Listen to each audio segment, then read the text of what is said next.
ডাকসু হল সংসদ নির্বাচনের জন্য দ্বিতীয় দিনের মতো মনোনয়নপত্র বিক্রি করা হচ্ছে। আগামী 18 আগস্ট পর্যন্ত এই মনোনয়নপত্র সংগ্রহ করা যাবে। এ বিষয়ে আরও বিস্তারিত জানতে চাই আমাদের সঙ্গে ঢাকা বিশ্ববিদ্যালয় থেকে যুক্ত হচ্ছেন সহকর্মী সবুজ মাহমুদ। সবুজ মাহমুদ, আজকে যদি দ্বিতীয় দিন হিসেব করি তাহলে মোট কতজন আসলে ফর্ম কিনেছেন খবর আছে আপনার কাছে একটু জানাবেন।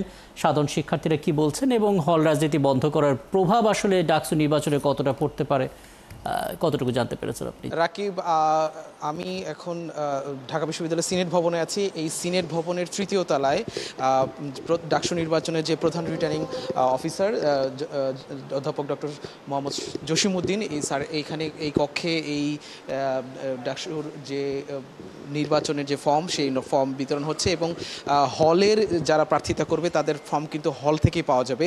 এখান থেকে প্রতিদিন সকাল 10টা থেকে বিকেল 4:30 পর্যন্ত ফর্ম বিক্রি হচ্ছে এবং এই ফর্ম 18 তারিখ পর্যন্ত এখান থেকে শিক্ষার্থীরা কিনতে পারবেন। এখানে প্রধান রিটার্নিং অফিসারের সাথে আমরা কথা বলেছি একটু আগে। উনি জানিয়েছেন যে এখানে তারা শুক্র শনিবারেও এটা ফর্ম বিক্রি কার্যক্রম খোলা রাখতে পারে।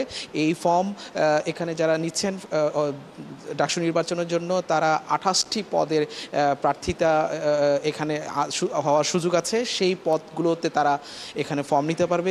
যে ফর্ম কেনার সময় যে কয়টি কিনতে পারবে, কিন্তু চূড়ান্তভাবে সে প্রার্থিতা করতে পারবে একটিতে। যদি সেটাই অবশ্য যখন মনোনয়নপত্র জমা দেওয়ার শেষ তারিখ পর্যন্ত সে সিদ্ধান্ত নিতে পারবে যে এইখানকে সে কোন পদটিতে সে চূড়ান্তভাবে প্রার্থিতা করতে পারবে। যারা ডাকসু নির্বাচন করছে তাদের ফর্ম 300 টাকা এবং যারা হল থেকে প্রার্থিতা করছে তাদের ফর্ম 200 টাকা করে বিক্রি হচ্ছে। তো এখানে আমরা সকাল থেকে দেখেছি যে অনেকে ফর্ম কিনছেন এবং একজন পর্যন্ত আজকে এখানে ফর্ম জমা দিয়েছে, কিন্তু গতকাল 7 জন ফর্ম কিনেছিল এবং 2 জন জমা দিয়েছিল। তো আজকে অনেকে আমরা দেখেছি প্রায় 5 থেকে 6 জন প্রার্থী এখানে ফর্ম কিনেছে এবং তাদের সাথে হলে যারা প্রার্থিতা করবে তারাও এখানে এসেছে। তবে রাকিব, আপনাকে জানিয়ে রাখি এখানে কিন্তু কোনো দলীয় ব্যানারে বা কোনো প্যানেলে নির্বাচন করার সুযোগ নেই। সেটি ডাকসুর গঠনতন্ত্রে এইরকম কোনো অনেকগুলো তথ্য জেনে নিলাম সবুজ মাহমুদ। পরবর্তীতে আরও কথা হবে এবং মোট কতগুলো ফর্ম বিক্রি হলো, কতগুলো পদে, সেগুলো নিয়ে আরও বিস্তারিত আলাপ হবে নিশ্চয়ই আপনার সঙ্গে।